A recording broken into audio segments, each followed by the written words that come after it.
하나님 말씀 에스겔 4장 1절로 3절 말씀입니다. 찾으셨으면 합독하시겠습니다. 너 인자야, 토판을 가져다가 그것을 내 앞에 놓고 한 성읍 곧 예루살렘을 그 위에 그리고 그 성읍을 에워싸되 그것을 향하여 사다리를 세우고 그것을 향하여 흙으로 언덕을 쌓고 그것을 향하여 진을 치고 그것을 향하여 공성퇴를 둘러 세우고 또 철판을 가져다가 너와 성읍 사이에 두어 철벽을 삼고 성을 포위하는 것처럼 에워싸라. 이것이 이스라엘 족속에게 징조가 되리라. 아멘. 우리나라에서 서울이 아주 중요한 도시인 것처럼 유대인들에게 가장 소중한 도시는 역시 예루살렘이었습니다. 그래서 유대의 지도자들이나 부자들은 모이기만 하면 예루살렘의 지도를 그려놓고 어디가 부자 동네고 어디를 더 개발할 것인지 이런 것만 생각을 하면서 미래를 열심히 계획하고 있었습니다. 그러나 하나님께서는 예루살렘에서 멀리 떨어진 바벨론 그발 강가에 있는 에스겔에게 예루살렘의 미래를 보여주셨습니다. 놀라운 것은 예루살렘에 일어날 일을 하나님께서는 예루살렘에 살지도 않고 오히려 바벨론에 포로되어 간 사람 중에 있는 이 에스겔에게 보여주신 겁니다. 이것은 하나님의 비중이 예루살렘에서 바벨론 그발 강가로 옮겨진 것을 보여주신 것입니다. 하나님께서는 에스겔에게 보여주신 것은 경제가 부흥되고 군사적으로 더 강대국이 되는 그런 희망찬 예루살렘의 모습이 아니었습니다.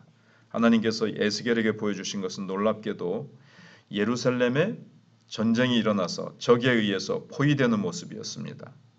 하나님께서 에스겔에게 토판을 구해서 예루살렘의 지도를 그 위에 그리라고 말씀하셨습니다. 그리고 예루살렘 성을 에워싸고 있는 이 적군이 토성을 쌓고 토둔을 이렇게 쭉 쌓으면 성을 넘어가기가 힘드니까 성의 높이만큼 이렇게 흙으로 토둔을 딱 쌓습니다. 그리고 이제 사다리를 타고 그 이제 올라가죠. 그래서 그런 성을 에워싼 모습, 사다리 이런 것들을 그리라고 그랬습니다. 사람들이 이제 그 사다리를 타고 올라가서 활을 쏘거나 무기를 던질 수가 있게 만드는 겁니다. 토성은 흙으로 쌓고 이제 성읍을 이제 전체를 갖다가 이제 이 토성을 쌓아가지고 그러니까 예루살렘 성이 있는데 그 주변을 또 다시 흙을 가져다가 또 삥 둘러 쌓으면 완전히 봉쇄할 수 있는 거죠.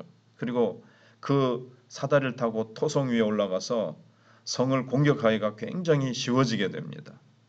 그리고 이제 공성퇴라는 말이 나오는데 공성퇴를 이제 둘러 세우라고 했는데 이 공성퇴가 뭐냐면 돌을 발사하는 기계입니다.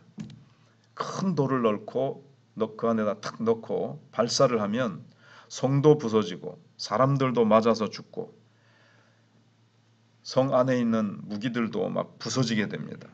그러니까 예루살렘은 모든 유대인들이 바라던 것처럼 평화의 도시가 아니라 전쟁의 도시가 되고 무시무시한 무기에 의하여 에워싸이게 되고 공격당하게 되는 것입니다. 사실 예루살렘, 살렘이 평화란 뜻이잖아요. 이름은 평화의 도시인데 역사상 보면 그 반대로 아이러니하게도 얼마나 많은 전쟁이 있었고 얼마나 많이 피를 흘렸는지 모릅니다. 마치 한반도가 지정학적인 구조에 의해서 대륙에서 해양으로, 해양에서 대륙으로 지나가는 발판이 되는 것 비슷하게 예루살렘은 아프리카와 유럽과 저 아시아를 잇는 딱 그 다리 역할을 하는 딱 중심부에 있습니다. 그래서 이쪽에서 위에서 아래로, 아래에서 위로, 오른쪽에서 이쪽에서 저쪽으로 갈 수 있는 딱 그 요충지가 되는 겁니다. 그래서 예루살렘은 하나님을 제대로 믿을 때는 사방으로 퍼져나가서 영향력을 미쳤고, 그렇지 못할 때는 사방에서 또 쳐들어와서 짓밟히게 되는 겁니다. 그리고 이제 3절에 또 철판을 가져다가 너와 성읍 사이에 두어 철벽을 삼고 성을 포위하는 것처럼 애워싸라. 이것이 이스라엘 족속에게 징조가 되리라. 하나님께서 이제 철판을 이제 말씀하시는데 고기를 굽는 판을 말하거든요. 근데 예루살렘 전체가 고기 굽는 철판으로 둘러싸면 이제 예루살렘 전체는 고기나 삼겹살이 되는 수밖에 없는 겁니다. 하나님께서는 이것을 에스겔에게 말로만 외치게 하신 것이 아니라 실제로 이렇게 실물 교육처럼 그림을 그리고 철판을 가지고 성을 에워싸게 하셨습니다. 그러니까 모형을 이렇게 만들라는 거죠. 이것은 얼마 있지 않아서 예루살렘이 꼭 이렇게 된다는 뜻이었습니다. 우리가 알아야 될 것은 사람들이 미래에 대하여 아무리 좋은 계획을 세워도 아무 소용이 없다는 것입니다. 중요한 것은 하나님의 계획입니다. 우리는 하나님의 계획을 알아야 진정으로 가치 있는 삶을 살 수 있고 진정으로 가치 있는 미래를 건설할 수가 있지, 다른 사람의 말을 듣고 아무리 뭐가 잘 된다더라 해가지고 계획을 세워도 하나님께서 다른 계획을 가지고 계시면 아무 소용이 없게 되는 것입니다. 우리 믿는 성도들의 가장 어려운 점은 나에 대한 이런 하나님의 계획을 알지 못하는 겁니다. 그러나 하나님은 이런 계획보다 더 중요하게 생각하시는 것이 있다면 그것은 우리 한 사람 한 사람이 하나님 앞에서 보배 같은 신앙의 사람이 되는 겁니다. 야고보서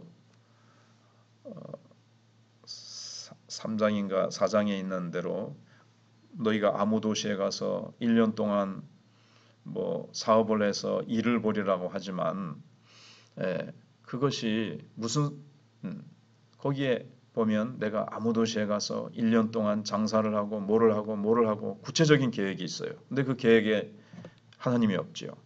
그래서 인생이 안개와 같다.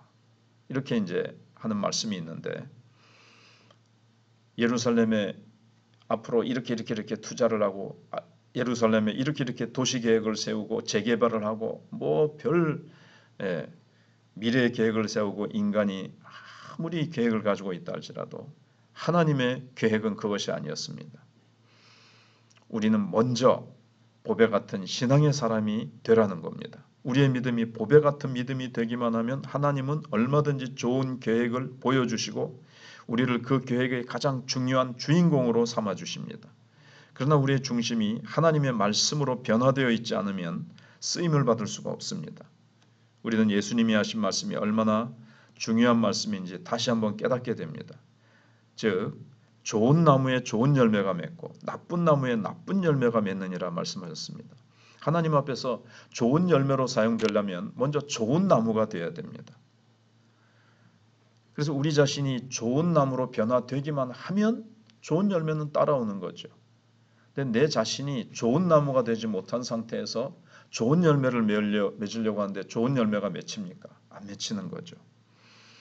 욥기에 보면 욥은 이 세상에 좋은 것이 아주 많지만 진정으로 변하지 않고 영원한 가치를 가진 것은 물론 실제적으로 영원하진 않지만 상대적으로 말하면 이 땅 위에 있는 것보다는 땅 밑에 변하지 않는 것들이 있다고 얘기를 하고 있습니다. 그게 뭡니까?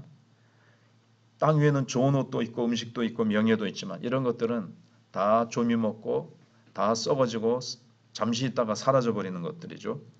금방 변해버립니다. 근데 변하지 않는 금, 보석 이런 것들은 독수리도 모르고 사자도 모르는데 땅 밑에 그것도 바위 사이에 있다. 이렇게 이제 얘기를 합니다. 이런 것들을 캐내려면 땅속 깊은 곳에 옛날 같으면 이제 굴을 파고 밧줄을 타고 들어가야 되는 겁니다. 그런데 이 보석보다 가치 있고 귀한 것이 믿음이고 하나님의 지혜다. 이렇게 욥기에 나옵니다. 이것은 우리가 하나님의 말씀을 가지고 고도의 고난을 받을 때 우리 안에서 만들어지게 되는 겁니다. 그 금이나 은이나 그 안에 있는 보석을 이제 상품화한다 그럴까요? 그것을 이제 옆에 있는 흙, 돌, 옆에 쌓여 있는 것들을 다 녹여야 되지 않습니까? 그래서 우리가 고난이라는 용광로 속에 불 속에 탁 들어가는데 말씀을 딱 붙들고 믿음을 딱 붙들고 그 고난을 통과하면은 우리 속에 있는 이 잡석들은 다 제거가 되어지고 우리 속에 있는 이 말씀과 믿음으로 결합된 이 보석 같은 그 우리의 존재가 아주 그렇게 정금같이 순금같이 만들어지는 겁니다. 그러면 이제 하나님께서 아름답게 사용하시는 거죠. 이것이 없으면 아무리 예루살렘이고 뉴욕이고 파리고 서울이고 뭐 일본의 동경이라 하더라도 하나님 앞에서는 쓰레기 더미밖에 안 되기 때문에 거기에 뭐 인간들이 별의별 뭐 기업과 회사와 오만 것들을 다 멋지게 차려놔도 아무런 하나님 앞에 눈에 보시기에는 소용이 없는 겁니다. 우리 성도들은 믿음을 가지고 고난당하는 것을 피하려고 해서는 안 됩니다. 우리가 용광로 같은 믿음의 시험을 통해서만 하나님 나라의 귀중한 보석이 될 수 있습니다. 소돔 고모라 안에 얼마나 그 죄악을 즐기는 별의별 희한한 것들이 많았겠습니까? 하나님 그런 거 보지 아니하시고 발달된 뭐 문화, 문명, 소돔 고모라가 그런 게 있을지라도 그 안에 하나님의 사람이 몇 명 있느냐?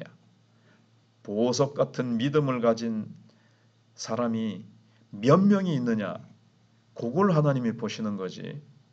뭐 수출을 많이 하는 회사가 몇 개가 있느냐? 서울이라는 도시에 재정이 얼마나 돌아가고 거기에 뛰어난 인재들이 엘리트들이 몇 명이나 있느냐? 이런 건 하나님 앞에 쓸모 없습니다. 하나님 앞에 기도하며 엎드려서 믿음으로 하나님 앞에 순종하며 참 믿음의 열매를 맺는 사람이 몇 명이냐를 보시는 것을 우리가 기억하고 우리의 계획이 아니라 하나님의 계획이 무엇인지를 우리는 잘 살피며 살아야 될 것입니다.